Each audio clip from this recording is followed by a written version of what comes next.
चंडाला प्रतिहतरयो यस्य प्रेम प्रवाहो लोकातीतोऽप्यहनजहो लोककल्याणमार्गं त्रैलोक्येऽप्यप्रतिममहिमा जानकी प्राणबन्धो भक्त्या ज्ञानं मृतवरवपु सीतया यो हि रामः स्तब्धीकृत्य प्रलयकरितं वाहवोत्थं महान्तं हित्वा रात्रिं प्रकृतिसहजाम् अन्धतामिस्त्रमिश्रं गीतं शान्तं मधुरमपि यः सिंहनादं जगर्ज सोऽयं जात प्रतितपुरुषो रामकृष्णस्त्विदानीं जय जय रामकृष्णो वंशकल्पतरु जय जय भगवान जगतेर गुरु जय जय गुरुमाता जगत जननी रामकृष्ण भक्तिदात्री चैतन्यदायिनी जय जय रामकृष्ण इष्ट गोष्ठीगण सबार चरण रेणु मागे अधम। श्री भगवानेर कृपाय आबार आमरा समवेत हয়েছি श्री श्री रामकृष्ण पुथी थेके पाठ एवं आलोचनार उद्देश्ये। आमार गलाटा एकटू भेंगे आछे सेई कारणे हयतो अन्यान्य दिनेर मतो निखुत होबे ना, ओटा आपनारा एकटू क्षमा घेन्नार दृष्टि करे नेबेन। आमरा आजके जे अध्यायटी पढ़ब सेटी पुरी प्रतिष्ठा। একটি জিনিস বলে নেওয়া, আগামী মাসের শেষ সোমবার সেদিন জন্মাষ্টমী পড়েছে, তাই ওই দিনকে ক্লাস হবে না। তাই আগামী মাসে খুব সম্ভবত 9 তারিখে প্রথম সোমবার বোধহয় নির্দিষ্ট হয়েছে আমাদের এখানে পাঠচক্রে। হ্যাঁ, আগেরটা কোথায় বাকি আছে? হ্যাঁ ঠিক, সরি, পেন্সিলের দাগ তো চোখে আলো পড়লে কিছু আর বোঝা যায় না। পুথিকার লিখছেন, শ্রীরামকৃষ্ণ কুমার তার জ্যেষ্ঠ সহোদর, ভক্তিমান শাস্ত্রাধ্যয়ী পণ্ডিত প্রবর, সুশিক্ষিত টোলে তিনি এই শুনি কথা, টোল করিবারে আসিলেন কলিকাতা, ঝামাপুকুরেতে টোল করিলা স্থাপন, সন্নিকটে দিগম্বর মিত্রেরও ভবন, জুটিলেন প্রভুদেব কিছুদিন পরে, একত্রে কাটেন কাল দুই সহোদরে, সর্বদা অগ্রজ করে অনুজে যতন, শিখিবারে কিছু কিছু শাস্ত্র ব্যাকরণ, অধ্যয়নে অনন্য মন, বলেন উত্তরে প্রভুদেব গদাধর জ্যেষ্ঠ সহোদরে, সে বিদ্যার বল দাদা কিবা উপকার, চালকলা দুটি মাত্র শেষ ফল যার, হৃদয়ে অবিদ্যা আনে যে বিদ্যা অর্জনে, শিখিতে এমন বিদ্যা কহ কি কারণে। পুথিকার বলছেন, সেই সময় ভাগ্যান্বেষণে মানুষজন কলকাতায় আসা শুরু করেছিলেন। প্রথমে তারা আসছিলেন বর্ধমানে, কারণ বর্ধমান রাজার রাজসভার রাজা, যিনি বর্ধমানের রাজা, তিনি পণ্ডিতদের পৃষ্ঠপোষকতা করছিলেন। কিন্তু একটা সময় দেখা গেল কলকাতা সেটা হচ্ছে গ্রোয়িং সিটি, সব লোক কলকাতায় আসা শুরু করেছে। কলকাতা জুড়ে বড় বড় ব্যবসায়ীদের বাসস্থান, শেঠ বসাক লাহা, এরা সব বিরাট বিরাট ব্যবসা করে, তারা বিরাট বিরাট বাড়ি টাড়ি করে দোল দুর্গোৎসব এসব শুরু করে দিয়েছেন। কিন্তু দোল দুর্গোৎসব করতে গেলে একটি ছোট্ট করে শালগ্রাম শিলা লাগে। তাদের প্রত্যেকের যে গৃহদেবতা বা গৃহদেবী, তাকে পুজো করার জন্য অনেক ব্রাহ্মণের প্রয়োজন আছে। তাই বিভিন্ন গ্রাম থেকে, হুগলি, মেদিনীপুর, বিভিন্ন অঞ্চল থেকে দলে দলে ব্রাহ্মণেরা যজমানি করতে কলকাতায় এলেন। আর যারা পণ্ডিত তারাও কলকাতা আসতে শুরু করলেন, কারণ সংস্কৃত কলেজে পড়ানো শুরু হওয়ার পরে চতুষ্পাটিতে যে সংস্কৃত পড়ানো, সেটি চল আবার খুব বেশি করে বেড়ে গেছিল। ভাগ্যান্বেষণে এবং জীবিকার সন্ধানে মানুষজন কলকাতায় আসা শুরু করলেন। তাদের আর্থিক অবস্থা খুব খারাপ ছিল গদাধরের পরিবারের। বাবা মারা যাওয়ার পরে আরও অবস্থা খারাপ হতে থাকলো। রামকুমার সেরকমভাবে যজন যাজন বৃত্তি আর লক্ষ্মী জলার এই সামান্য জমিতে কিছুই করে উঠতে পারছিলেন না। তাই তিনি ভাগ্যান্বেষণে কলকাতায় আসেন। কলকাতায় ঝামাপুকুরের কাছে তিনি একটি টোল খোলেন। এখনও সে টোলটি আছে, তবে টোল হিসেবে নয়, সেটি মন্দির, রাধাকৃষ্ণের মন্দির। ওই চাটুর্যেদের বাড়ির, যাদের বাড়ির জায়গা নিয়ে তিনি টোল খুলেছিলেন, তারাই পরবর্তীকালে ওই টোলটিতে, যেহেতু শ্রীরামকৃষ্ণ ওখানে ছিলেন, তার স্মৃতিটিকে ধরে রাখার জন্য ওই টোলটিকে তাদের গৃহদেবতার মন্দিরে রূপান্তরিত করেছে। আমরা ছেলেবেলায় দেখেছি, আমার সৌভাগ্য হয়েছিল সেখানে জন্ম নেবার, সেই কারণে আমি দেখেছি, সেই মন্দির দেখেছি। সবচেয়ে মজার কথা যে সরু ঘরটিতে তার দাদা এবং তিনি থাকতেন, আমরা কোনো দিন জানতে পারিনি। সেটি পরবর্তীকালে একটি মুদির দোকানে পরিণত হয়েছিল। আমরা মাঝে মাঝে জিনিসপত্র আনতে যেতাম, রঘুদার দোকান বলে, রঘুকুণ্ডু তিনি মালিক ছিলেন। কিন্তু ওই যে সরু ঘর, ওই ঘরটি খোলার ঘর, তাতে ঠাকুর এবং ঠাকুরের দাদা থাকতেন। ঠাকুরের দাদার অনেকগুলি যজমান হয়েছিল, ভীষণ ভালো পুজো অর্চনা করতেন, তার অনেকগুলি যজমান হয়েছিল। তার মধ্যে অন্যতম হলো ঝামাপুকুরের জমিদার দিগম্বর মিত্র। ঝামাপুকুর, পুকুরের ভেতরে যেখান থেকে ঝামা, ইটের পোড়া অংশ পাওয়া যায়, সেই থেকে ঝামাপুকুর। সে পুকুরের অস্তিত্ব নেই, নামটা আছে ঝামাপুকুর। বিরাট বড় বাড়ি, আমরা ছেলেবেলাতেও দেখেছি। সেই বাড়ির ভেতরে এক প্রান্ত থেকে অন্য প্রান্ত চলাচলের জন্য রেল পাতা ছিল, তার মধ্যে দিয়ে বাড়ির মেয়েরা বা ছেলেরা এক জায়গা থেকে আরেক জায়গায় যেত। কালের নিয়মে অর্থাবস্থা খারাপ হয়ে যাওয়ার সে বাড়ি গোটাটাই বিক্রি হয়ে গেছে। শুধু সামনের অংশটা, যেটা দেবোত্তর, যে নারায়ণ এবং শীতলার পূজা করতেন শ্রী শ্রী ঠাকুর, তার দাদা এবং পরবর্তীকালে শ্রী শ্রী ঠাকুর, শুধু সেইটুকু অংশ শ্রীরামকৃষ্ণের স্মৃতি ধরে আছে। দুর্গা দালান সেখানে এখন প্রতিষ্ঠিত হয়েছে ঝামাপুকুর শ্রীরামকৃষ্ণ সংঘ। দিগম্বর মিত্রের একমাত্র ছেলে, সে খুব মদ্যপ ছিল। একদিন মহাষ্টমীর দিন তিনি ঘোড়ায় চড়ে, মদ্যপ অবস্থায় ঘোড়ায় চড়ে, সেই ঘোড়াটাকে খুব মারতে মারতে শিয়ালদা স্টেশন অবধি ছুটিয়ে নিয়ে গেছেন। শিয়ালদা অবধি মার খেয়েছেন, প্রভুর মার খেয়েছে, তারপর শিয়ালদাতে গিয়ে ফেলে দিয়েছে। দিগম্বর মিত্রের ছেলে ঘোড়া থেকে পড়ে গেছেন, কিন্তু পাটা সেই নালে আটকে থেকেছে। সেই অবস্থায় ছ্যাঁচড়াতে ছ্যাঁচড়াতে শিয়ালদা থেকে যখন ঝামাপুকুরে এসে পৌঁছলেন তিনি, দিগম্বর মিত্রের ছেলে, তখন তিনি মারা গিয়েছেন। বাড়িতে দুর্গাপুজো হচ্ছে, সেই দুর্গাপুজো চিরদিনের জন্য বন্ধ হয়ে যায়। অপূর্ব সুন্দর, আপনারা যদি গিয়ে দেখেন, এখনও সেই বাড়িটির ওই অংশটি আছে। ইটালিয়ান মার্বেলে তৈরি সেই ঠাকুর দালান।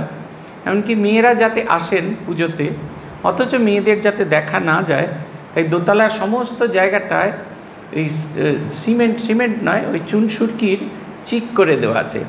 একটা ঘোরানো সিঁড়ি আছে, ঘোরানো সিঁড়িটা সবটা ওই চিনসুরকির ইট দিয়ে দিয়ে ঘেরা আছে, যাতে মেয়েরা ওই পথ দিয়ে খাবার নিয়ে, ভোগ নিয়ে নেমে এলেও কেউ তাদের দেখতে পাবে না। নাচ মন্দিরটা তখনও পর্যন্ত ছিল, বাইজিরা নাচতে আসতো। তখনকার দিনে তো আলো ছিল না, তাই রোদ্দুরকে ব্যবহার করার জন্য নানা রকমের কাঁচ ব্যবহার করা হতো। বাইরে থেকে কেউ দেখতে পাবে না বাইজিরা পোশাক আশাক বদল করছে, কিন্তু ওই আলো এত বেশি পরিমাণে পড়তো, আমরা ঘরে দেখেছি, দিনের মতো আলো। বিরাট বিরাট বেলজিয়াম গ্লাসের আয়না রয়েছে, এবং সেখানে জামা কাপড় রাখার জন্য সেগুন কাঠের ওই ড্রয়ার ছিল, সেগুলোকে ধরে রাখার জন্য যে পিলার, সেগুলো সবগুলোতে হাতির দাঁতের কাজ করে। এগুলো আমি দেখেছি। আমরা ট্রেনিং সেন্টার থাকাকালীন আমাদের একজন আচার্য মহারাজের খুব ইচ্ছে ছিল সেই শালগ্রাম শিলা দেখেন। আমরা ছেলেবেলায় দেখেছি তো কত অযত্ন। আমার একটু দেখানোর ব্যাপারে না ছিল, কিন্তু উনি বলাতে আমরা নিয়ে গেলাম। আমরা যখন নিয়ে গেলাম, ওদের কমিটিকে বলার পরে ওরা ব্যবস্থা করলেন। দোতলায় একাকী থাকেন, আর কেউ থাকে না ওই গোটা বাড়িটায়। সমস্ত ফার্নিচারে কাপড় ঢাকা রয়েছে। নারায়ণের বিরাট বড় সম্পত্তি, তার বসার ঘর, শোবার ঘর, রান্নাঘর, বাসন মাজার জায়গা সব আছে, কিন্তু কিছু হয় না। আমরা গিয়ে পৌঁছলাম, দেখলাম সকালবেলা কেউ এক প্যাকেট দুধ দিয়ে গেছে, দরজার ফাঁক দিয়ে ছুঁড়ে দিয়েছে, সে দুধটা ফেটে গেছে, সারা ঘর জুড়ে সেই দুধ। তারপরে আমরা যখন গিয়ে পৌঁছলাম তখন 1:45 বাজে। তারপরে সেই দুধ যতটুকু ছিল তাই তাড়াতাড়ি করে একটা ঘটে ঢেলে প্রথমে নারায়ণের মঙ্গল আরতি হলো, তারপরে নারায়ণের স্নান হলো, তারপরে নারায়ণের দুপুরের ভোগ হলো, পুজো হলো, তারপরে দুপুরের ভোগ হলো, সন্ধ্যারতি হলো, শয়ন হলো। 1:30টার ভেতরে সব পুজো শেষ। 45 মিনিটের মধ্যে নারায়ণ জাগলেন, পুজো নিলেন, আবার ঘুমিয়ে পড়লেন। সারা দিনের মতো আবার পরের দিন সকালে আসবে। যে দাসী আছে তার কাজ হচ্ছে সন্ধেবেলায় বাইরে একটা সুইচ আছে, সেই সুইচটা টিপে ঘরটায় আলোকিত করা। বাইরে থেকে, যেহেতু তালা চাবি দেওয়া থাকে তাই বাইরে থেকেই ধূপ দেখানো হয়, বাইরে থেকে প্রদীপ দেখানো হয়। আমরা বসে বসে ভাবছিলাম যে নারায়ণ শালগ্রাম শিলা স্বয়ং অবতার বরিষ্ঠ পুজো করেছেন, কি অনাদর তার। কলকাতার বহু বাড়িতেই এখন সেই রকম অবস্থা। অনেকের বাড়ি শালগ্রাম শিলা এখন মন্দিরে এসে উপস্থিত হয়েছেন। তা এত এত সমস্যা তৈরি হয়েছে। আগ্রহ নিয়ে বিগ্রহ তৈরি হয়, তারপরে সেটা গলগ্রহে দেখা দেয়। তা সেইখানে ঠাকুর এসেছিলেন, ঠাকুরের দাদা তাকে নিয়ে এলেন। প্রথমে ঠাকুরের দাদা এসে চতুষ্পাঠী খুললেন এবং একই সঙ্গে তিনি বিভিন্ন বাড়িতে যজন যাজন করতেন। ভাইকে তিনি নিয়ে এলেন, যাতে ভাই একটু লেখাপড়াও শেখে আর একটু যজন যাজন করতে পারে। কিছুতেই লেখাপড়া শিখতে চাইলেন না। তিনি বললেন, যে বিদ্যায় বলো দাদা কিবা উপকার, চালকলা দুটি মাত্র শেষ ফল যার। হৃদয়ে অবিদ্যা আনে যে বিদ্যা অর্জনে, শিখিতে এমন বিদ্যা কহ কি কারণে। যাজ্ঞবল্ক্য মৈত্রেয়ী সংবাদ আমরা পাই বৃহদারণ্যক উপনিষদে। সেখানে যাজ্ঞবল্ক্য যখন মৈত্রেয়ী এবং বিনতাকে তার সম্পদ ভাগ করে দিচ্ছেন, সেই সময় মৈত্রেয়ী জিজ্ঞাসা করলেন যাজ্ঞবল্ক্যকে যে এই যে সম্পদ, এই সম্পদ নিয়ে কি আমার ব্রহ্মজ্ঞান লাভ হবে? তিনি বললেন, না, তা দিয়ে তোমার কিছু হবে না। বলছেন, যা নিয়ে আমার নিজের আত্মতত্ত্বের উন্নয়ন হবে না, আত্মতত্ত্বের সন্ধান করতে পারবো না, সেই সম্পদ আমি নেব না। দেখুন, শ্রীরামকৃষ্ণ সেই বিদ্যা চাইলেন না। মূলত আমরা যারা লেখাপড়া শিখি বলি তো ভালো শিক্ষা, নরেন্দ্রপুর, রহড়া, পুরুলিয়া বিদ্যা মন্দির খুঁজে দেখুন, ঘুরে ঘুরে দেখুন, আমাদের বিদ্যা ওই শেষ হয় পেট চালানোর জন্য। কেউ কেউ সাধু হয়, কেউ কেউ ভালো মানুষ, প্রত্যেকেই ভালো হন, কিন্তু আলটিমেট গোল হয় একটা চাকরি আর বেঁচে থাকার জন্য। আমরা যে বিদ্যা অর্জন করি সে বিদ্যা ঢাকা পড়ে যায়, সেই বিদ্যার কোনো প্রয়োগ হয় না। ইভেন আমরাও দেখেছি যে পড়াশোনা করে এসেছি আর কাজের জায়গায় সেই পড়াশোনার যে এফেক্টটা, প্রয়োগটা আমরা দেখলাম, সেটা সম্পূর্ণ আলাদা। কারুর সাথে কারুর কোনো মিল নেই। হাঁ করে তাকিয়ে আছি, তখন তো সদ্য কলেজ থেকে পাশ করে এসেছি, তখন তো একবারে জ্ঞানগুলো একবারে কচকচ কচকচ করছে, আর যে জিনিসগুলো দেখতুম তার সাথে কিছুতেই মেলে না। ফলে যে অধীত বিদ্যা আমরা শিখে আসি সে বিদ্যার কাজে লাগে না। বহু ছাত্রদের দেখেছি আমাদের বেলঘরিয়া স্টুডেন্টস হোমে, সংস্কৃতে গোল্ড মেডেলিস্ট, ব্যাংকে লোন ডিপার্টমেন্টে কাজ করেন। খুব দুঃখ করতেন, সারা জীবন ধরে শাস্ত্র পড়ে গেলাম, আর গিয়ে এখন ব্যাংকে গিয়ে লোন ডিসবার্স করি, আর লোন যদি না পাওয়া যায় রিকভারির জন্য গুন্ডাগিরি করি। এই অবস্থা আমাদের। ঠাকুর একবারে পরিষ্কার করে বলছেন, যে বিদ্যা আমার মনের উন্নয়ন ঘটে না সে বিদ্যা আমি গ্রহণ করতে চাই না, সে বিদ্যায় আমার প্রয়োজন নেই। পুথিকার বলছেন, পল্লী মধ্যে পরিচিত শ্রীরামকুমার, কেবল পাণ্ডিত্য নহে বহু গুণ তার। সিদ্ধ বাক স্বল্পে তুষ্ট অতিমিষ্ট ভাষী, সাধুর প্রকৃতিযুক্ত ঈশ্বর বিশ্বাসী। দেবজি দ্বিজে ভক্তি শ্রদ্ধা নিষ্ঠা পরায়ণ, যাহে হইলা অনেকের ভক্তির ভাজন। উপযুক্ত দেখি পাত্র পরম আহ্লাদে, নিয়োজিত করে তায়ে পুরোহিত পদে। ক্রমে ক্রমে দেখা দেখি হইল সত্তর, সম্ভ্রান্ত অনেকগুলি যজমান ঘর। প্রতি ঘরে ঠাকুরের সেবা দুই বেলা, তদুপরি সাময়িক পূজাব্রতমালা। সারিয়া টোলের কাজ এসব করিতে, বিশ্রামের কাল নাহি হয় কোনো মতে। অবিরাম শ্রমে হয় কষ্ট অতিশয়, সংসারের অভাব বহু না করিলে নয়। পুথিকার বলছেন যে রামকুমারের খুব পরিচিত ছিল, শুধুমাত্র পণ্ডিত হিসেবে নয়, সাধক সিদ্ধবাক এ বিষয়েও তার পরিচিতি ছিল। অনেকেই চাইতেন তারকে পূজারী হিসেবে নিতেন। আর আরেকটা তার খুব ভালো গুণ ছিল, যে গুণটা আমরা সবসময় আমাদের পূজারীদের কাছে চাই, অনেকক্ষণ সময় ধরে পুজো করবে এবং অল্প দক্ষিণা নেবে। অল্প দক্ষিণা নিলে সে পূজারীর খুব জয় জয়কার। আমি সেদিনকে শুনছিলাম, একজন আমাকে বলছিলেন, মহারাজ কী যে পূজা করে যায় কি বলবো। তারপরে যে শব্দটা বললেন সর্বসমক্ষে বলা যায় না, খাঁই বড্ড। আরে তাকেও তো বেঁচে থাকতে হবে। বলছেন খাঁই বড্ড। কি খাই না, পুজোর সময় যে চালগুলো দেওয়া আছে সেগুলো তিনি নিয়ে যান, ফল নিয়ে যান, পচে যাবে তো ফল নিয়ে যান না, তাতেই বলছে খাঁই বড্ড। আবার দক্ষিণা নেয়। এই কারণেই আমরা অসৎ হয়ে যাই। এক বাড়িতে এক পুরুষের শ্রাদ্ধ অনুষ্ঠানে গিয়েছিলাম, গিয়ে দেখলাম সে জিনিসপত্র যে দেওয়া হয়েছে সেখানে একটা মেয়েদের চটি রাখা আছে। তা আমরা জিজ্ঞেস করলাম যে পুরুষের শ্রাদ্ধে মেয়েদের চটি কোথায়? বলছে না, পূজারী বলেছেন তোমরা তো দেবেই, তাও ওই আত্মাতে তো লিঙ্গভেদ হয় না, অতএব শ্রাদ্ধের পরে পুরুষ স্ত্রী আলাদা ভেদ থাকে না, অতএব দিতে হলে আমার বউয়ের পায়ের মাপে একটা জুতো দাও। তার কারণটাই এইটাই সমস্যা, জানেন তো। আমরা এইটা করতে হবে, আমরা তার পূজা দেখি না, কোনো কিছু দেখি না, আমরা শুধু দেখতে চাই কত টাকা তাকে দিতে হবে। এবং এই সম্পর্ক অসম সম্পর্ক হওয়ার ফলে পূজারীরাও পুজো করেন না, ফাঁকি দেন। গদাধরের দাদা রামকুমার কিন্তু সেরকম ছিলেন না, অসম্ভব পণ্ডিত, নিষ্ঠার সঙ্গে পুজো করতেন। এই যে বললাম 45 মিনিটে পুজো হলো, দেবতা জাগলেন, দেবতার মঙ্গল আরতি হলো, মহাস্নান হলো, সকালের পূজা হলো, দুপুরের অন্নভোগ হলো, বিকেলের বৈকালিক হলো, সন্ধ্যা আরতি হলো, রাত্রির শীতল হলো। 45 মিনিটের মধ্যে ভগবান পুরো 24 ঘন্টার কাজ করে ফেললেন। ভগবান বলেই সম্ভব। এখন মোটামুটি এইরকমই পুজো হয়ে থাকে বিভিন্ন বাড়িতে বাড়িতে গিয়ে। এই যে সরস্বতী পুজো হয়, কী যে পুজো হয় ভগবান জানে। আমার কাছে একটি ছেলে সাধু হতে এসছে, সে বলছে সে যখন সাধু হয়নি তখন পুজো 1-2 বাড়িতে পুজো করত। একটি ক্লাব থেকে তাকে ধরে নিয়ে গেল পুজো করার জন্য। পুজোর কোনো জিনিসপত্র নেই, একটা কলাপাতার উপর একটু ফল কাটা হয়েছে, কটা মিষ্টি আছে, ঘট নিয়ে এসছে, তেল কাঠ নিয়ে এসছে। বললাম একটু মাটি নিয়ে আসুন। সে একটা মাটি বলে একটা জিনিস নিয়ে এলো, দুর্গন্ধ বেরোচ্ছে। মাটি কোথায় পাবে? ড্রেন থেকে খানিকটা পাঁক তুলে নিয়ে এসছে, তার ওপরই পুজো হলো। সে বলছে খুব আপনি ঘন্টা নাড়ুন, একটা বড় ঘন্টা এনেছে। বলছে খুব করে ঘন্টা নাড়ুন, আমরা কাঁসর বাজাবো, বাইরের লোক মনে করবে পুজো হবে। শ্রীরামকৃষ্ণের সময়ের পুজো আর এই পুজোর মধ্যে এতটা ফারাক হয়ে গেছে।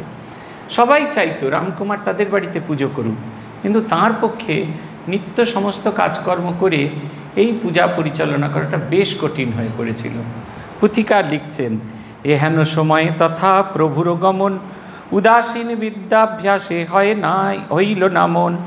কাজেই অগ্রজনীয় জিত কইল তাই, যজমান ঘরে নিত্য ঠাকুর সেবায়। মনোমত পেয়ে কর্ম অনুজ তখন, অগ্রজের অনুমতি করেন পালন। শ্রীপ্রভুর স্বভাবেতে বহে অবিকল, কুসুমের পরিমল কোমল শীতল। জীব মধুকর মত্ত বিভর যাহায়, যে আসে যখন সেই ফুলেরও সীমায়। যজমান ঘরে যত পুরুষ কি মেয়ে, সকলের মহানন্দ প্রভুরে পাইয়ে। পুথিকার বলছে এই সময় শ্রীরামকৃষ্ণদেব সেখানে এসে উপস্থিত হলেন। লেখাপড়া করার কথা যখন তাকে তার দাদা বলছেন, তখন তিনি দাদার অবাধ্য হলেন। কিন্তু এই যে বাড়ি বাড়ি গিয়ে পুজো করার কথা, এতে তার খুব উৎসাহ, খুব সুন্দর করে তিনি পুজো করেন, সকলের মধ্যে খুব পপুলার। পুথিকার বলছেন শ্রীরামকৃষ্ণের স্বভাবের কারণে, বলছেন কুসুমের পরিমল কোমল শীতল, শ্রীপ্রভুর স্বভাবেতে বহে অবিকল। ফুলের ওপর দিয়ে যে হাওয়া বয়ে যায় সেটা শীতল এবং একই সঙ্গে সেটা কোমল। তার সেই যে হাওয়া বয়ে যাচ্ছে সেটি যেন যখন বয়ে যায় খুব আমাদের মনকে রিফ্রেশ করে। দেখবেন গরমকালের দিনে আপনারা বুঝতে পারবেন, আপনারা ফুলের দোকানের পাশ দিয়ে যাচ্ছেন, ফুলকে স্পর্শ করেননি, অথচ ফুলের গন্ধ পাচ্ছেন, আর আপনার মন অশান্ত, মন শান্ত হয়ে যাচ্ছে। হাওয়াকে আরেকটা তার নাম আছে, তাকে বলা হয় গন্ধবহ, গন্ধ বহন করে নিয়ে যায় যে। তাই সেই রকম যে উন্নত মানের যিনি মানুষ হন, তার কাছে যখন আমরা পৌঁছই, তার হৃদয়ের যে পবিত্রতা সেটা আমাদেরকে স্পর্শ করে। বলছেন যে আসে যখন সেই ফুলের সীমায়, জীব মধুকর মত্ত বিভোর যথায়। যার যত শক্তি তার কাছে মানুষ এসে তত বেশি মোহিত হয়ে যায়, এই কথাটি বারবার বলছেন। যজমান ঘরে যত পুরুষ কি মেয়ে, সকলে মহানন্দ প্রভুরে পাইয়ে। খুব ভালো মানুষ, তাকে দেখে তাই সবার খুব আনন্দ। বিশেষত স্ত্রীলোকেরা হৃদয়ে সরলা, বয় নির্বিশেষে বৃদ্ধা যুবতী কি বালা। 2 বেলা যাওয়া আসা তাহাদের ঘরে, দেখাশোনা আলাপনা ঘনিষ্ঠতা বাড়ে। ক্রমে পেয়ে পরিচয় গুণ শ্রীপ্রভুর, হইল দ্বিতীয় হেথা কামার পুকুর। ফলমূল মিষ্টান্নাদি মনেরও মতন, সতত তাহাকে দিত করিয়া যতন। না দেখিলে একদিন ব্যাকুল অন্তর, লইত যে কোন রূপে প্রভুর খবর। শুনিত অমিয় মাখা শ্রীমুখের গান, পুলকিত তাহে এত দ্রবিত পরাণ। গানে তার মহাশক্তি মিশানো থাকিত, হউক পাষাণ তবু শুনিলে গলিত। হইত তখনই আঁখি জলের ফোয়ারা, অবিরল বিগলিত দর দর ধারা। পুথিকার বলছেন বিশেষত মেয়েদের কাছে তিনি যেন ছিলেন একটা খোলা জানলা। মেয়েদের তখনকার জীবন, আপনারা যারা এই যে আমাদের আশাপূর্ণা দেবীর এই ট্রিলজিটি পড়েছেন, প্রথম প্রতিশ্রুতি, সুবর্ণলতা, বকুল কথা, আপনারা প্রথম প্রতিশ্রুতি যদি ভালো করে পড়েন, এমনকি বকুল কথাতেও এটা দেখা গেছে, প্রথম প্রতিশ্রুতি যদি ভালো করে পড়েন তাহলে দেখবেন সে সময় সমাজ কত কঠিন অবস্থায় ছিল, মেয়েদের কি খারাপ অবস্থায় ছিল। সেকেন্ড গ্রেড, এখন তো আমরা সেকেন্ড গ্রেড সিটিজেন মনে করি, তখন ফিফথ গ্রেড সিটিজেন আমরা মনে করতাম।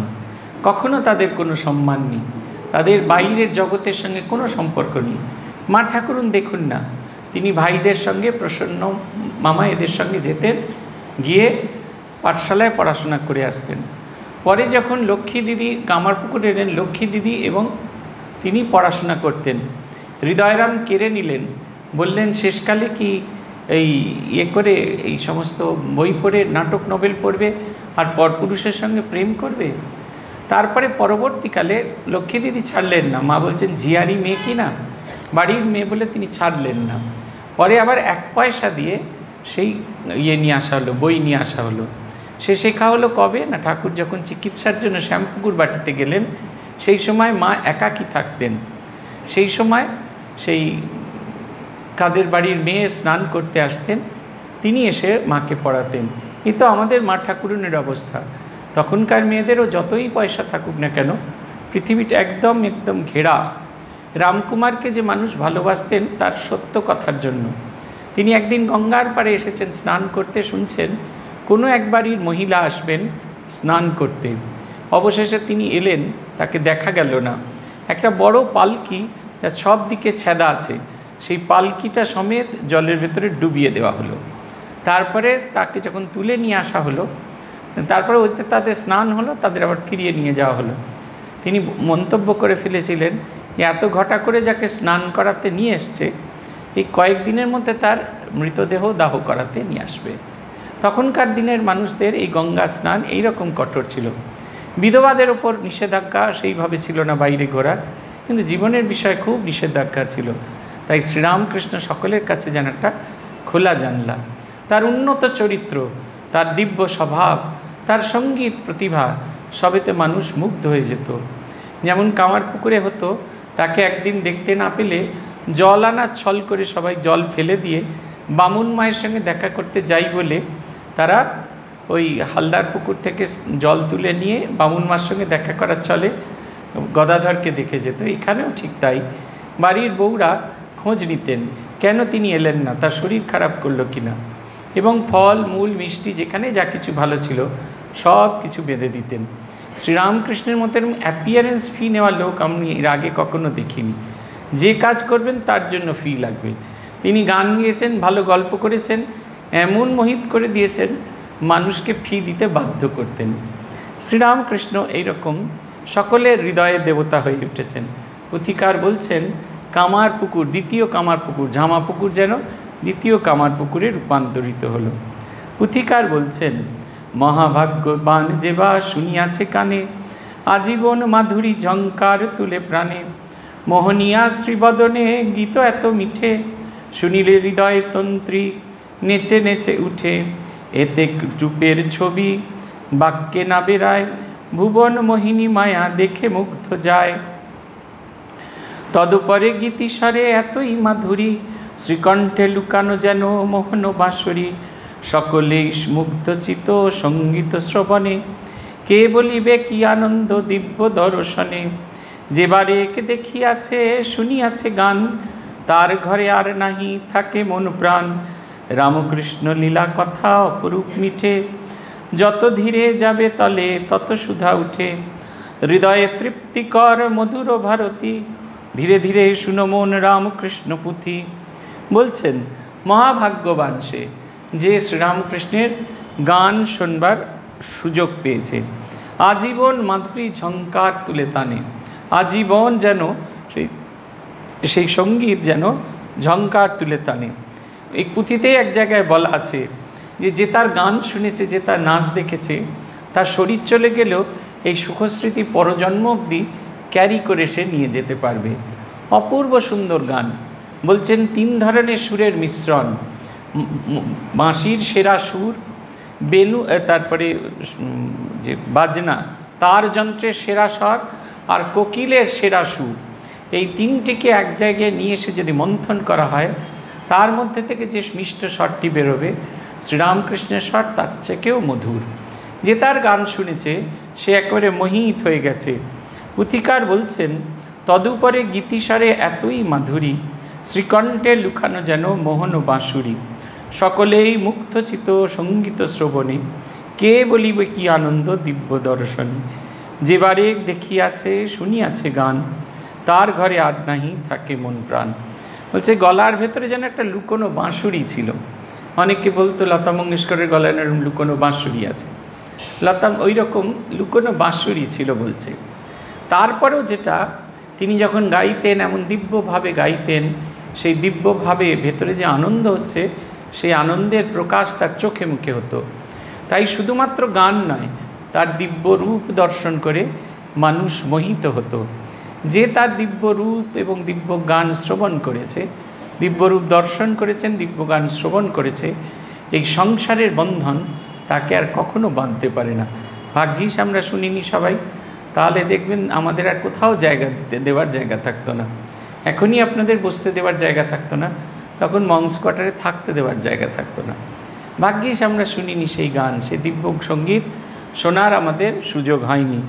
পুথিকার বলছেন যে রামকৃষ্ণ লীলা ধীরে ধীরে পড়তে হয়, ধীরে ধীরে অনুভব করতে হয়, তার গভীরে ধীরে ধীরে যেতে হয়। কেন না, জলের ভেতরে যত আমরা ধীরে ধীরে যাই, আপনি ঝপাং করে জলে লাফিয়ে পড়ুন, খানিকটা জামা শুকনো থাকবে, খানিকটা জামা ভিজে থাকবে, একটু একটু করে যখন নামতে থাকবেন সবটুকু একটু একটু করে ভিজবে, সম্পূর্ণ ভিজবে। তাই যত ভেতরে যাবেন, যত গভীরে যাবেন, তত সেই উচ্চ স্বর উচ্চ রসের আপনারা সঙ্গে আপনাদের সম্পর্ক তৈরি হবে এবং ডুবতে ডুবতে ডুবতে ডুবতে রসের সাগরে সম্পূর্ণ নিমজ্জিত হয়ে যাবেন। আমরা এইখানে এই অধ্যায়টি শেষ করেছি, আজকে নতুন অধ্যায় পড়া শুরু করব। পুথিকার লিখছেন, দেখো অধ্যায়ের নাম পুরী প্রতিষ্ঠা। দেখো প্রভুর রঙ্গ কত সঙ্গোপন, রঙ্গভূমে প্রথমে হাজির কোন জন, বৃহৎ কর্মকাণ্ডে চাই টাকা করি, তাই চুপে চুপে জুটে দুজন ভাণ্ডারী, শিরে ধরি তাহাদের যুগল চরণ, জালইয়া কইলা প্রভু খেলার পত্তন, ভাগ্যবতী ভাগ্যবান ভাণ্ডারী প্রভুর, রানী রাসমণি তার জামাতা মথুর, কেমনে আসরে নামে কিবা সংযটন, চিরন্ধ শুনে পায়ে সুন্দর নয়ন, রানী রাসমণি যান বাজারে বসতি, নানা গুণে বিভূষিতা দেশে দেশে খ্যাতি, অতুল সম্পত্তি বহু টাকা করি ঘরে, কুবের আবদ্ধ যেন কোষাগার দ্বারে, তাহার ভাগ্যের কথা না যায় বাখানি, ধনবতী যেন তেন ভক্তিমতী রানী, শ্যামায় প্রীতি বড় শ্যামা ধ্যান জ্ঞান, বড়ই বাসনা মনে যাবে কাশীধাম, পূজা দিতে বিশ্বেশ্বর অন্নপূর্ণামায়, যেন তেন ভাবে নয় বিশেষ করিয়ে। পুথিকার বলছেন যে ভগবানের রঙ্গ দেখো, যে ভগবান যে লীলা করছেন এটাকে রঙ্গ বলছেন, তামাশা, তিনি আমাদের সঙ্গে তামাশা করছেন, আমাদের নিয়ে খেলছেন। কেন এই শব্দটা ব্যবহার করা হচ্ছে? তার কারণ হচ্ছে শ্রীরামকৃষ্ণ লীলা যদি খুব ভালো করে লক্ষ্য করেন তাহলে দেখতে পাবেন এটা একবারে প্রিডেস্টিন, আগে থেকে ঠিক হয়ে আছে, প্রত্যেকটা ঘটনা ঠিক হয়ে আছে, এটার পর এটা হবে, ওটার পর ওটা হবে, ওটার পর এটা হবে, আগের চরিত্র পরের নাটকে সম্পূর্ণ চলে যাচ্ছে। এই যে দেখুন, এই যে এতদিন যাদের নিয়ে এত নাচা গানা করলেন কামারপুকুরে, সেই তেলি মেলি ভেলি জুলি সবাইকে ফেলে দিয়ে জামাপুকুরে এসে তিনি লীলা করলেন। আবার জামাপুকুরে কিছুদিন লীলা করবার পরে আবার দক্ষিণেশ্বরে এবার আসবে লীলা করতেন। সেই লীলার অঙ্গন, সেই নাটকের জায়গা তিনি প্রস্তুত করছেন। প্রস্তুত করার জন্য তার নব্যবঙ্গের শক্তিপীঠ রচনা করার জন্য দুজন বলশালী, ক্ষমতাশালী, অর্থশালী মানুষকে প্রয়োজন। একজন হলেন মথুরানাথ, আরেকজন হলেন রানী রাসমণি। ঠিক যেরকমভাবে ওই LICর বিজ্ঞাপন আপনারা দেখেন, প্রদীপ আছে আর দুপাশে দুটো হাত আছে, ঠিক সেই রকম তাঁর সেই সাধনার প্রদীপকে জাগ্রত রাখার জন্য দুটি হাতের তার প্রয়োজন ছিল। একজন হলেন রানী রাসমণি, আরেকজন হলেন মথুরানাথ। সবার প্রথমে তিনি লীলাঙ্গনে এসে উপস্থিত হয়েছেন, কলকাতায় এসে উপস্থিত হয়েছেন। হাবাগোবা ছেলে, বেশ ছেলেপুলেদের সঙ্গে লড়ালড়ি করছিল, খেলাখেলি করছিল। কি প্রয়োজন ছিল তার আসার? কোনো প্রয়োজন নেই। আসলে আগামী দিনের মানুষকে তিনি একটি নতুন শক্তিপীঠ উপহার দেবেন। বলছেন, কেমনে আসরে নামে কিবা সংযটন, চিরন্ধ শুনে পায় সুন্দর নয়ন। ভগবানের লীলা যদি আমরা খুব ভালো করে প্রত্যক্ষ করতে পারি, তাহলে চির অন্ধ শব্দটার অর্থে যে দেখেও দেখে না। দেখবেন আমাদের অনেকেই আমরা শুনেও শুনি না। এই যে বলে দিলুম 9 তারিখে ক্লাস হবে, আমাকে যখন ওখানে দেখা হবে অন্তত 5 জন জিজ্ঞাসা করবেন, তাহলে 9 তারিখ তো মহারাজ, পরের দিন। দেখবেন আমরা শুনেও শুনি না, অনেক সময় শুনতে চাই না। ঠিক সেই রকম সংসার যে খুব বেদনার জায়গা, খুব ভালো জায়গা নয়, এটা আমরা বুঝেও বুঝি না। ভাবি এইবার 50 হলেই আস্তে আস্তে দায়িত্ব কমিয়ে দেবো, তারপরে ভাবি ছেলেটা বড় হয়নি, কী করে দায়িত্ব কমাবো। তারপরে মনে করি যে এবার ছেলের বউয়ের হাতে দিয়ে সবটুকু দিয়ে আমি এবার মঠ মিশন যাতায়াত করব। তারপরে বাড়িতে ফিরে গিয়ে আস্তে আস্তে রান্নার জিনিসপত্র তুলে তুলে দেখতে থাকি, কতটা তেল দিয়েছে, কতটা মশলা দিয়েছে। কোনো প্রয়োজন নেই। তরকারিতে যে তেল মশলা পড়ে গেছে সেটা আপনি তুলে আর আপনার ডাব্বাতে ভরতে পারবেন না, কিন্তু ওই মনে হয় সব খরচ করে দিল, সব নষ্ট করে দিল, সব কিছু করে দিল। এই চির অন্ধ আমরা জানি। কালকে একটা গল্প শুনছিলাম, গুরু নানক তার শিষ্যকে বলছেন, তোমাকে আমি এত ভালোবাসি, আমার ইচ্ছা তুমি মৃত্যুর পরও আমার কাছে থাকো। বলছেন, হ্যাঁ গুরুজি, আমারও খুব ইচ্ছা আমি আপনার সঙ্গে থাকব। তখন নানক বললেন, তাহলে তুমি আমায় চিনবে কি করে? বলছেন, একটা শিষ্যই বললেন, আপনি আমায় চিনবেন কি করে? তখন নানকজি বললেন, তোমার একটা আইডেন্টিফিকেশন মার্ক দিয়ে যাচ্ছি, তুমি যখন ওপরে যাবে তখন সঙ্গে করে একটা ছুঁচ নিয়ে যাবে। সেটা খুব আনন্দ, একটা ছুঁচ নিয়ে গেলেই ভগবানের সঙ্গে দেখা হবে। বাড়ি ফিরে গিয়ে ভাবছে, আচ্ছা ছুঁচটা কোথায় রাখবো? জামায় যদি গেঁথে রাখি পুড়ে যাবে তো, তাহলে তো ছুঁচ ওখানে রাখা যাবে না, তাহলে চামড়ায় গেঁথে রাখি। বলছে না, তাও তো হবে না, পুড়িয়ে দেবে। তাহলে ছুঁচ তো নিয়ে যাওয়া যাচ্ছে না। আবার তিনি নানকদেবের কাছে ফিরে গেলেন। নানককে তিনি বললেন যে ছুঁচ জানেন তো নিয়ে যাওয়া যাচ্ছে না, কি করে আইডেন্টিফিকেশন মার্ক নিয়ে যাব? নানক বললেন, তাহলে বুঝছো তো, যেখানে একটা ছুঁচ নিয়ে যাওয়া যায় না, তুমি এইসব নানা রকম সম্পদ তৈরি করছো আর মনে করছো অনন্ত জীবন ওই ওপারেও যখন যাবে এই সম্পদ ট্যাঙ্কে করে নিয়ে যাবে। কিছু বছর আগে গ্লোবাল বেদান্ত বলে একটি আমেরিকান পত্রিকা বেরোয়, আমাদের সিয়েটল আশ্রম থেকে বেরোয়। সেখানে একটা কমিক ছবি বেরিয়েছিল। ছবিটা হচ্ছে একজন ভদ্রলোক চলেছেন হেভেনে চলেছেন, উঠবেন, দেখলেন পাশে দরজার কাছে একজন স্বর্গদূত দাঁড়িয়ে আছে, আর তিনি বলছেন ট্রাভেল লাইট। ভদ্রলোকের দুটো ব্যাগে কোনো জিনিসপত্র নেই, মুঠো মুঠো ডলার ভরে নিয়ে গেছেন। তাকে বলছেন ট্রাভেল লাইট, এ নিয়ে যেতে পারবেন না। তখন তিনি অবাক বিস্ময় যখন তাকিয়ে আছেন, তখন তাকে ওই ঈশ্বরদূত দেখাচ্ছেন, ওই দেখো ডাস্টবিনটা দেখো, ডাস্টবিন উপচে পড়ছে ডলারে, একবারে যত ডলার ছিল সব উপচে পড়ছে। সেও বুঝতে পারলো ট্রাভেল লাইট মানে শুধু সুকৃতি সঙ্গে করে নিয়ে যাবে। এই যে আমাদের দুষ্কৃতি যেগুলোকে আমরা জমা করে যাই, সেগুলোকে এই পৃথিবীতে রেখেই যেতে হবে। নানক তাই বললেন, যেখানে তুমি বুঝছো একটা ছুঁচ তুমি সঙ্গে করে নিয়ে যেতে পারবে না, সেখানে এই এত সম্পদ জোগাড় করার কি প্রয়োজন আছে? পুথিকার বলছেন যে রানী রাসমণি তার জানবাজারে বসতি, নানা গুণে বিভূষিতা, দেশে দেশে খ্যাতি। এত তার জনকল্যাণ কাজ ছিল যে মানুষ তাকে চিনতেন। অতুল সম্পত্তি বহু টাকা করি ঘরে, কুবের আবদ্ধ যেন কোষাকার দ্বারে। তাহার ভাগ্যের কথা না যায় ব্যাখ্যানি, ধনবতী যেন তেন ভক্তিমতী রানী। আমাদের সাধারণত অর্থ হলে ভক্তি কম হয়ে যায়, আর ভক্তি হলে অর্থটা কমে যায়। কিন্তু তার দুটো একসঙ্গে ছিল, যেমন তার ধন ছিল তেমনি তার অর্থ ছিল। তার মা কালীর প্রতি তার অদ্ভুত ভালোবাসা ছিল। রানী রাসমণির যে সিলটা ছিল, সেই সিলের ওপর লেখা ছিল শ্যামাপদ অভিলাষী রানী রাসমণি। রানী রাসমণি সই করার পর তার সইয়ের ওপর যে সিলটা এমবর্স করা হতো, তার ওপর এই কথাটা লেখা ছিল শ্যামাপদ অভিলাষী রানী রাসমণি। মা কালীর প্রতি তার ভীষণ রকমের একটা আকর্ষণ ছিল। তিনি বিশ্বনাথ অন্নপূর্ণায় পুজো দিতে চলেছেন কাশীতে, সাধারণভাবে নয়, একটু একটু করে। আমি এটা সাধারণভাবে পড়ে যাচ্ছি, সুর করে পড়ছি না। পুথিকার বলছেন, সেহেতু স্বতন্ত্র করে দানেরও সঞ্চয়, করিতে পারেন যেন মনোমত ব্যয়। সময় দেখিয়া তবে কইলা আয়োজন, দাস দাসী কর্মচারী যাহা প্রয়োজন। 100 নৌকা প্রায় পরিপূর্ণাধার, ধন অর্থ নানাবিধ দ্রব্যের সন্ধান। একত্তরে নৌকা সব বাঁধাইল ঘাটে, সেখানে বসতি তার করে তার সন্নিকটে। যেদিন যাত্রিক দিন হয় নির্ধারিত, তার পূর্বরাত্রে দেখেন স্বপ্ন বিস্মিত। একটু একটু করে টাকা জমিয়েছেন, এমন নয় যে রাসমণি তিনি বেড়াতে যাবেন বলে রাজকোষ থেকে প্রচুর টাকা নিয়ে খরচ করেছেন, তা কিন্তু নয়। একটু একটু করে তিনি টাকা জমিয়েছেন। সেই টাকা দিয়ে তিনি অবশেষে যাত্রা করলেন এর উদ্দেশ্যে, কাশীর উদ্দেশ্যে। প্রচুর জিনিসপত্র, তখন তো নৌকায় করে যেতে হতো, নৌকায় করে তারা চললেন।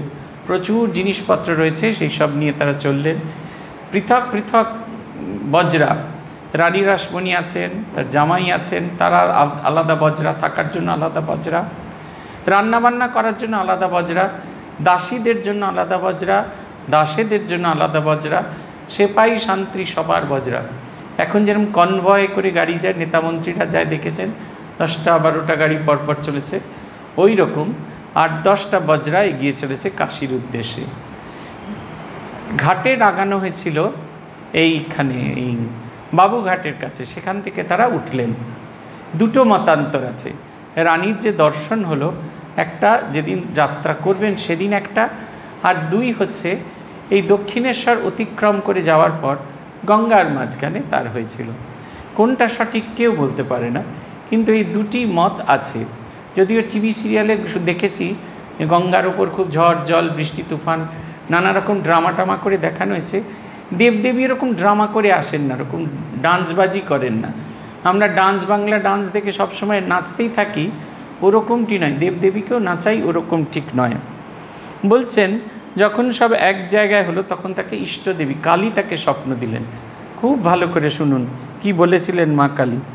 বলছেন, সম্মুখে আসিয়া তার ইষ্টদেবী কন, কাশীধামে যাইবারে নাহি প্রয়োজন। পছন্দ করিয়া ক্রয় করহ সত্তরে, মনোরম স্থান এক ভাগীরথী তীরে। পুরী বিনির্মিয়া তথা অতি শীঘ্র গতি, স্থাপনা করহ মোর। প্রথম জিনিস বলছেন পাষাণ মূরতি। নিত্য পূজা ভোগ রাগ ব্যবস্থা সহিত, আদেশে আমার তুমি না হইবে কুণ্ঠি। প্রতিষ্ঠিত মূরতিতে হয়ে অধিষ্ঠান, লইব তোমার পূজা না হইবে আন।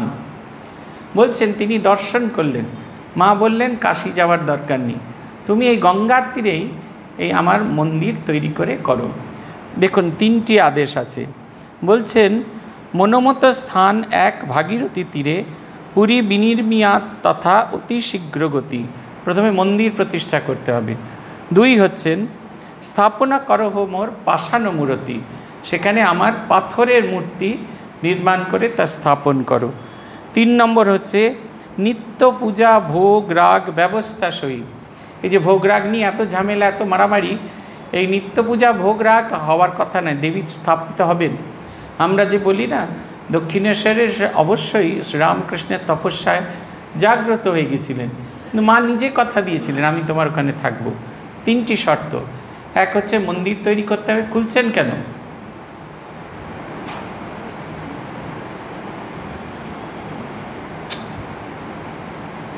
লাগান দরজাটা, এসি চলছে চতুর্দিকে, অদ্ভুত। আমরা আসা যাওয়ার জন্য তো সামনে রাস্তা আছে, নিজের সুবিধা অনুযায়ী কাজ করবেন না, খুব মুশকিল। বলছেন 3টে শর্ত। এক হচ্ছে মন্দির তৈরি করতে হবে, 2 হচ্ছে পাষাণ মূর্তি স্থাপন করতে হবে, আর 3 হচ্ছে নিত্য ভোগরাগের ব্যবস্থা করতে হবে। তাহলে সেই মন্দিরে আমি থাকব। এই যে মন্দির যে খোঁজা যে জায়গাটা, এটা হচ্ছে গঙ্গার পূর্ব পার। গঙ্গার পূর্ব পারকে বলা হয় না শাস্ত্রীয়। পশ্চিম পার মানে বেলুর মঠ যেদিকে আছে, গঙ্গার পশ্চিম কূল বারাণসী সমতুল, এই একটু এগিয়ে গিয়ে উত্তর পাড়ার কাছাকাছি একটা জায়গা বাছা হয়েছিল। 1 আনি 2 আনি জমিদাররা তারা তাতে জমিটা বিক্রি করতে চাইলেন। শর্ত কি? জমি বিক্রি করব, কিন্তু আমার জমিতে অন্য কারুর ঘাট হবে সেটা চলবে না। তা হয় নাকি? তাহলে কি আকাশপথে লোকে যাতায়াত করবে? কিন্তু তারা এই জেদ করলেন, অবশেষে এইটা স্থাপিত হলো।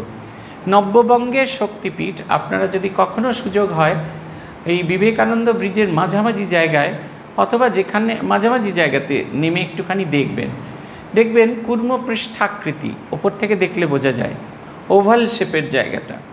আমরা যখন নিচে যাই বুঝতে পারি না, কিন্তু ওপর থেকে যদি দেখেন তাহলে দেখবেন কুর্মপৃষ্ঠাকৃতিতে, কচ্ছপের পিঠের মতো ওভাল শেপের জায়গা। সেখানে একদিকে যেমন খ্রিস্টানদের ওখানে নীল যে কুটিবাড়ি যেটা আছে, ওখানে নীলকর সাহেবরা থাকতেন, তাদের একাধজন মারা গেছিলেন, ওখানে তাদের সমাধি দেওয়া হয়েছিল। আবার মুসলিম সাধকদের তাদের জায়গা ছিল, সেখানে তারা প্রার্থনা করতেন।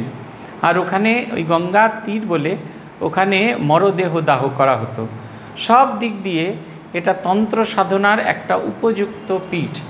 সেই জায়গা খুঁজে বার করা হলো যেখানে এই মন্দির প্রতিষ্ঠা হওয়া শুরু হলো। পুথিককার বলছেন,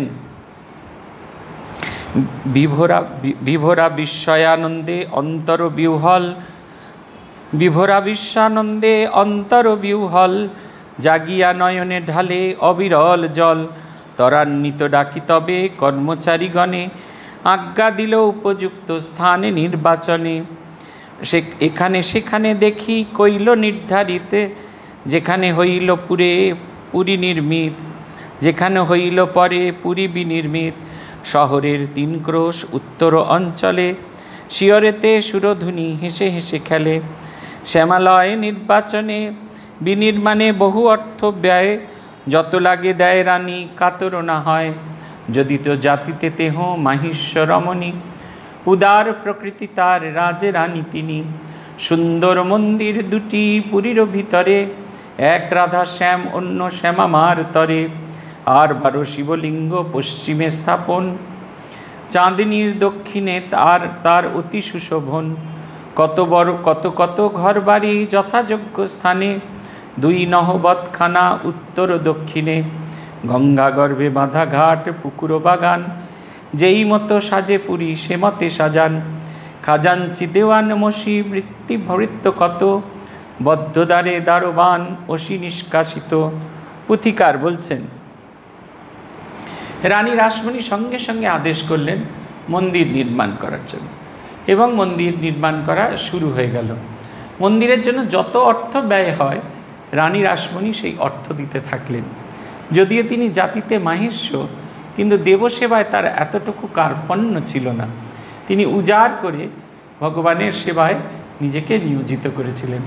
পুথিকার বলছেন যে সব কিছু তৈরি হতে থাকলো।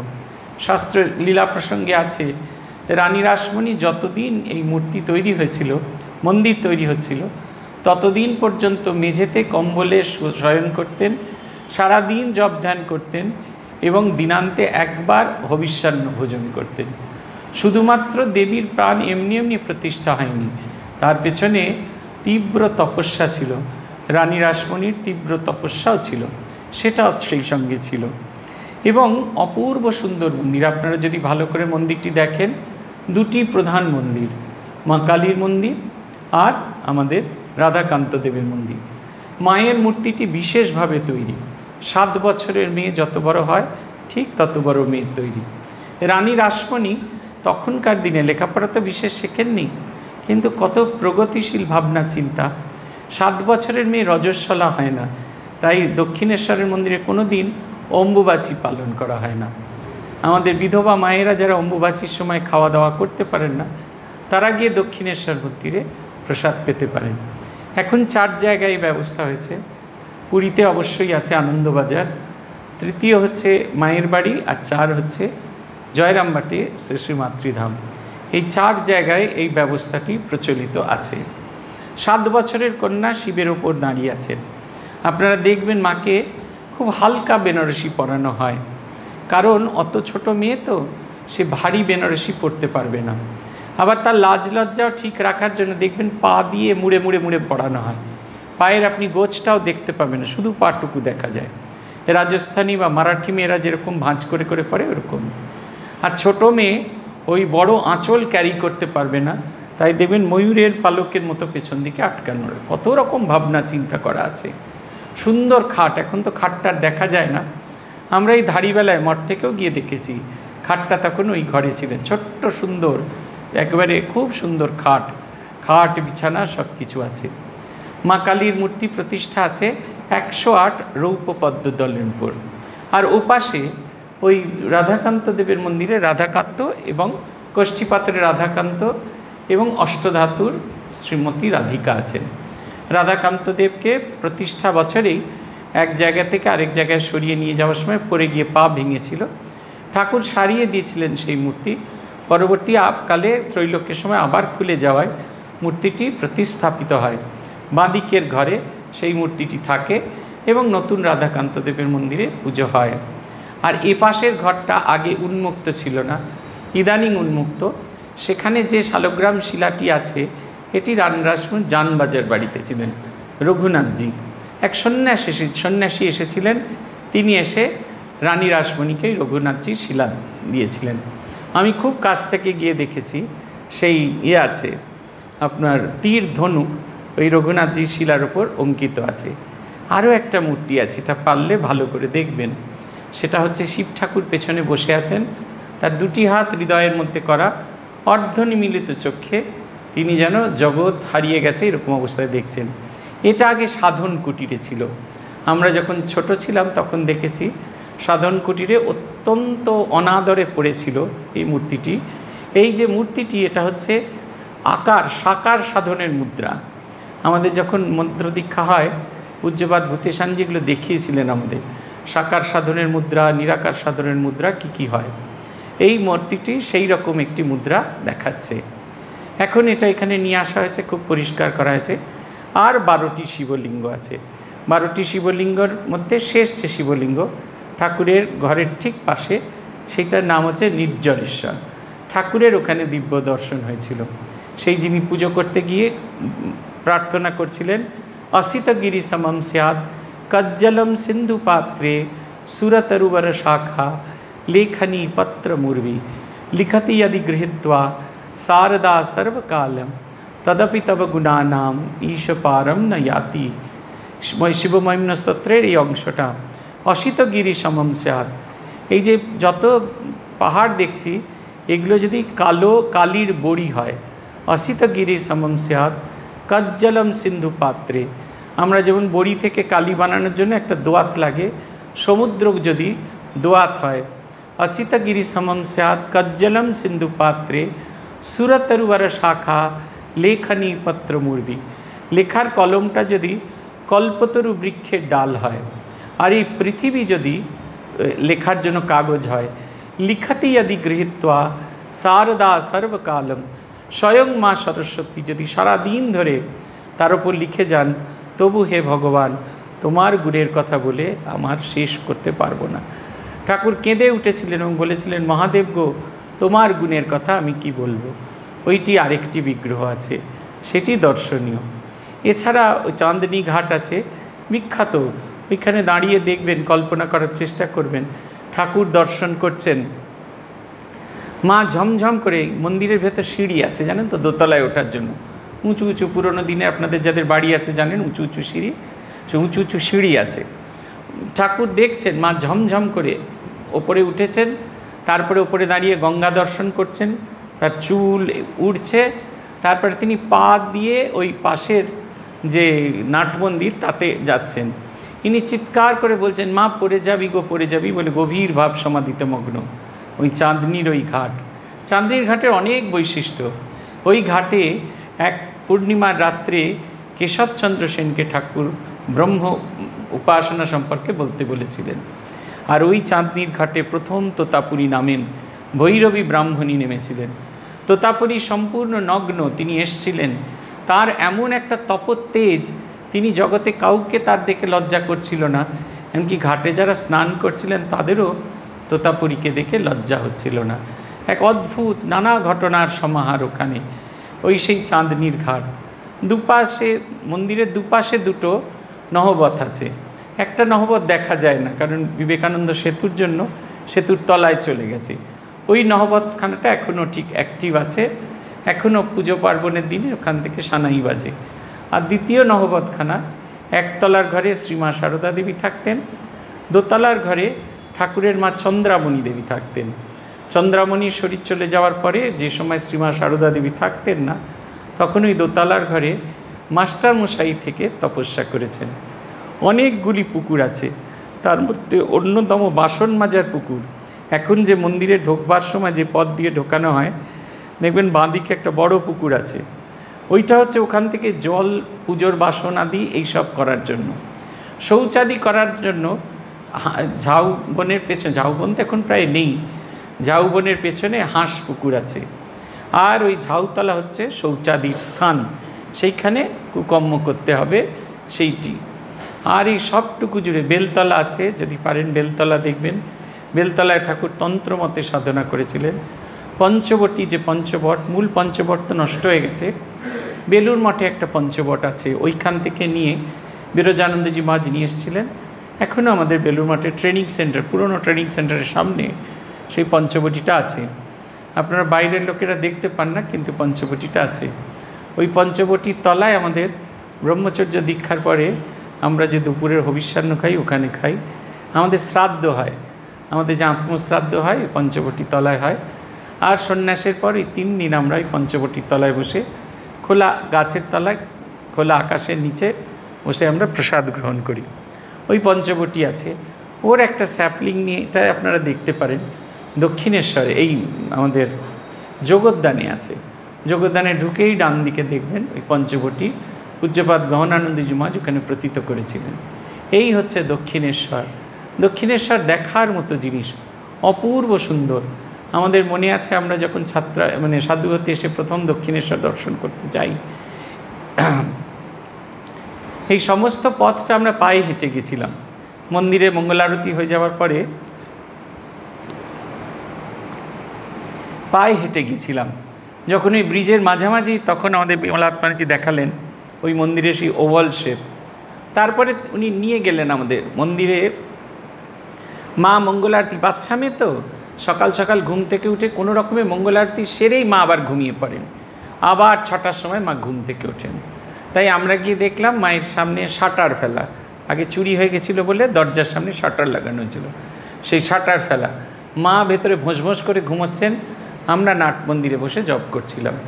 যখন মাকে দর্শন করে আমরা বেরিয়ে এলাম, ওই জায়গাটা দেখাতে নিয়ে গেলেন। আপনারাও পারলে দেখবেন, যেখানে বলি হতো সেইখানে। সিস্টার নিবেদিতাকে দক্ষিণেশ্বর মন্দিরের সামনে দিয়ে ঢুকতে দেওয়া হয়নি, তাই সিস্টার নিবেদিতা পিছনের পথ দিয়ে, ওই যেখানে ওদের দপ্তরিদের বসার জায়গা আছে, তার পাশ দিয়ে একটা গলি আছে, একটা গেট আছে, যেখানে রথ রাখা থাকে, সেইখান দিয়ে ওই যে বলির জায়গাটা, ওইখান থেকে দাঁড়িয়ে জগন্মাতাকে দর্শন করেছিলেন। সিস্টারের স্মৃতি কথা পড়বেন। সিস্টারের মনে হয়েছে জগন্মাতা যেন সদ্য মন্দির থেকে নেমে এসছে, তাকে দর্শন দিচ্ছেন। আমরা যাবার আগে এত পড়াশোনা করেছি দক্ষিণেশ্বর নিয়ে, আমাদের কাছে এটা জীবন্ত জাগ্রত মনে হচ্ছে। কিংবা নাট মন্দিরে স্তিমিত আলোয় মাস্টারমশাই দেখছেন, প্রথম দ্বিতীয় দিনের দর্শন। মাস্টারমশাই জিজ্ঞেস করছেন আর গান হবে না? ঠাকুর বলছেন না, আর গান হবে না, তবে বলরাম বসুর বাড়িতে যাব, সেইখানে গেলে তুমি গান শুনতে পারবে। বলছেন বলরাম বসুর বাড়ি কোথায়? বলছে বোসপাড়ায় বলরাম বসুর বাড়ি। তিনি আজ্ঞা বলে চলে গেলেন। তারপরে মাস্টারমশাইয়ের গেটের কাছে গিয়ে মনে হলো বড়লোক মানুষ, এর বাড়িতে যদি ঢুকতে না দেয়, তাই তিনি ফিরে এলেন ঠাকুরকে বলবেন বলে, যে তিনি আর বলরাম বসুর বাড়িতে যাবেন না। এসে দেখলেন স্তিমিত আলোয় ঠাকুর হাঁটছেন, মনে হচ্ছে যেন পশুরাজ সমস্ত রাস্তায় একাকী যেরকম হাঁটেন, শ্রীরামকৃষ্ণ যেরকম একাকী হাঁটছেন। কথামৃতের পাতায় পাতায় দক্ষিণেশ্বরের বর্ণনা আছে। প্রথমে তো খুব ডেসক্রিপটিভ বর্ণনা আছে, তারপরে সব জায়গার বর্ণনা আছে। সেই যে আলো, সেই যে মশাল জ্বলছে, সেই মশালের ভেতরে পুরো দক্ষিণেশ্বর স্তিমিত আলোয় আলোকিত। ওই যে বিরাট বড় যে নাট মন্দির, বিরাট বড় যে মন্দির প্রাঙ্গণ, সেখানের খুব সুন্দর গল্প আছে। কেশবচন্দ্র সেন এসেছেন মুড়ি আর তরকারি খাবেন বলে, ঠাকুর তার সঙ্গেও আরও ব্যবস্থা করলেন। ধবধবে সাদা লুচি, এত ধবধবে যে সূর্যের আলো পড়ে সমস্ত মন্দির প্রাঙ্গণ আলোকিত হয়ে গেছে। মোটাওয়ালা বেগুন ভাজা, নানা রকমের তরকারি, কটরায় কটরায় করে দই মিষ্টি ক্ষীর দেওয়া হয়েছে। কেশব বলছে আর খেতে পারি না। কেশব আর তার ব্রাহ্ম ভক্তরা বসেছে। ঠাকুর বলছেন ওই চাটনিটা দেওয়া হয়েছে কি করতে? চাটনিটা অম্বল দেওয়া হচ্ছে, অম্বল খেয়ে গলার ভিতরে প্যাসেজ তৈরি করতে হবে। তারপরে ক্ষীর মিষ্টি যা দেবে সেগুলো সুপ সুপ করে চলে যাবে। সারা দক্ষিণেশ্বর এরকম করে দেখতে হয়, বারবার দেখতে হয়, প্রতিটি জায়গায় নানা রকমের লীলা। এই যে দক্ষিণেশ্বরে বান দেখতে এসছেন ঠাকুর, কিংবা তার সেই ঘরটি যেখানে প্রথম তিনি ছিলেন, আমার এখনও গায়ে শিহরণ দেয়। যখন কুটিবাড়ি সারানো হচ্ছিল, মঠ থেকে আমাদের ডেকে পাঠানো ছিল দেখানোর জন্য। অনেক কিছু আছে ওখানে, যেমন একটা সুড়ঙ্গ পাওয়া গেছিলো, সে সুড়ঙ্গটা দেখানো হলো। ঠাকুর এখন যে ঘরে থাকেন, প্রথম যে ঘরে ছিলেন, পরে যে ঘরে যেখানে তার সেই দর্শন হয়েছিল, ধোঁয়া ওটা মানুষ যে বলেছিল ভাবমুখে থাক। আর আকর্ষণীয় হচ্ছে সিঁড়ি। বিশ্বাস করবেন এই সিঁড়িতে আমি পা দিতে পারিনি, এত ভয় লাগছিল। ওই সিঁড়িপথে ঠাকুর ওপরে উঠে গিয়ে আহ্বান করেছিল, ওরা তোরা কে কোথায় আছিস আয়। কিছু না, একটা স্পাইরাল স্টেয়ারকেস, কিন্তু কিছুতেই সেটা উঠা গেল না। এত তার মাহাত্ম্য, সারা দক্ষিণেশ্বর জুড়ে অপূর্ব। আমরা ছ্যাও মাও কেউতে ভালো করে দক্ষিণেশ্বর দেখি না। দক্ষিণেশ্বর খুব দেখার জায়গা, মুগ্ধ হয়ে দেখার জিনিস। প্রত্যেকটি জিনিস সব জায়গায় শ্রীরামকৃষ্ণের লীলা এমনভাবে আছে যে যেন তিনি সদ্য এক্ষুনি ছেড়ে চলে গেছেন। ভাবুন, দোতলার ওই জায়গাটায় ঠাকুরের মন্দিরের ঠিক পাশে, এখন তো রাসমণির মন্দির হয়েছে, কিন্তু নওবতখানার দোতলায় যোগানন্দ মহারাজ ঠাকুরের ঘরে শুয়ে আছেন। রাত্রিরে ঘুম ভেঙে তার মনে হলো যে শ্রীরামকৃষ্ণ ঘরে নেই। তিনি বোধহয় অন্য ব্রাহ্মণদের মতো রাত্রিবেলা বউয়ের সঙ্গে দেখা করতে গেছেন। সন্দেহ হওয়া মাত্র তিনি বাইরে বেরিয়ে এলেন। বেরিয়ে একটি অপূর্ব দৃশ্য দেখলেন। চাঁদের আলোয় মা বসে ধ্যান করছেন। মাতার ঘুমটা খুলে গেছে, হাওয়ায় তার চুল দুলছে, কিন্তু তিনি গভীরভাবে সমাধিস্থা। হাঁ করে তাকিয়ে দেখছেন ঠাকুর যে ঝাউতলা থেকে চটি ফটর ফটর করতে করতে এসে গেছেন, সেটা তার কিছুতেই আর দেখা হলো না। তিনি দেখতে পেলেন না চটি ফটর ফটর করতে ঠাকুর এসেছেন। ঠাকুর অ্যাপ্রিসিয়েট করলেন, হ্যাঁ ঠিক ঠিক, সাধুকে দিনে দেখবি রাতে দেখবি, তবে তো নিবি। দক্ষিণেশ্বর জুড়ে অবতার তার লীলার ঘটনা বলে গেছেন। কুটিবাড়ির সিঁড়িতে ঠাকুর বসে আছেন, এখনও সে সিঁড়ি আছে। মথুরানাথ বসে আছেন, তিনি দেখছেন ওই যে বারান্দা, ঠাকুরের বারান্দার সামনে দিয়ে ঠাকুর হাঁটছেন।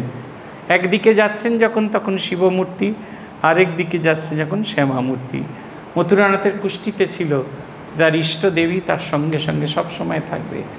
মথুরানাথ ছুটতে ছুটতে গিয়ে ঠাকুরের পায়ে জড়িয়ে ধরেছেন। কিংবা এই বাগান, ঠাকুর আগে ফুল তুলতেন মাকে সাজানোর জন্য। একদিন ফুল তুলতে গিয়ে দেখলেন যে সমস্ত ফুলগুলো যেন একটা স্তবকের মতো, আর জগৎপিতা শিবস্বরূপ শিব বসে আছেন তার পাদপদ্মে নিয়োজিত। আর তার কোনো দিন ফুল তোলা হলো না। বাগানটা সেই গল্প বলে। দক্ষিণেশ্বর মন্দিরে আরেকটা স্পেশালিটি আছে, আপনি যতই ফুল বেলপাতা নিয়ে যান না কেন, একটিও মায়ের গায়ে ঠেকানো হয় না, ওই পায়ের কাছে ছড়িয়ে রাখা যায়। যত ভালোই মালা নিয়ে যান, কিচ্ছু পড়ানো হয় না। রাসমণির নির্দেশ আছে, মন্দিরের বাগানে যে ফুল আছে সেই ফুল দিয়ে মাকে সাজানো হবে। দেখবেন খুব সরু এক নড়ির মালা পরে আছেন রজনীগন্ধার, অথবা জবা ফুলের মালা, পঞ্চমুখী জবা ফুলের মালা পরে আছে। এর বাইরে মাকে দেখবেন খুব একটা পদ্মটদ্মর মালা দিয়ে সাজাতে দেখবেন না। কালী পুজোর সময় যা সাজায় সারা বছর কোনো সময় দেখবেন না। আপনি যত দামি মালা নিয়ে যান সব পায়ের কাছে দিয়ে ছেড়ে দেবে, কিছুতেই দেবীর গায়ে দেওয়া হবে না। এইটা নির্দেশ আছে। অপূর্ব সুন্দর দক্ষিণেশ্বর, আধ্যাত্মিকতার পীঠস্থান। শ্রীরামকৃষ্ণ আমাদের কাছে এই আধ্যাত্মিক পীঠস্থান উপহার দিয়েছেন। আর এই উপহার দিতে তাকে সাহায্য করেছিলেন রানী রাসমণি এবং তার জামাতা মথুর। এই লীলাকে টেনে নিয়ে যাওয়ার চেষ্টা করেছিলেন। আমাদের কাজ সেই আস্বাদটি গ্রহণ করা, সেই স্বাদটি গ্রহণ করে ধন্য হওয়া। আজ এই পর্যন্ত। ভগবানের কৃপা হলে আগামী দিন আমরা এর পরের অংশ থেকে পাঠ করব। আবার বলে দিচ্ছি, আগামী মাসের প্রথম সোমবার আপনাদের সঙ্গে দেখা হবে। জয় জয় রামকৃষ্ণ বাঞ্ছা কল্প তরু, জয় জয় ভগবান জগতের গুরু, জয় জয় গুরু মাতা জগত জননী, রামকৃষ্ণ ভক্তিদাত্রী চৈতন্য দায়িনী। জয় জয় রামকৃষ্ণ ইষ্টগোষ্ঠীগণ, সবার চরণ রেণু মাগে এ অধম। ওম শান্তি শান্তি শান্তি। হরি ওম তৎসৎ। শ্রীরামকৃষ্ণার্পণমস্তু।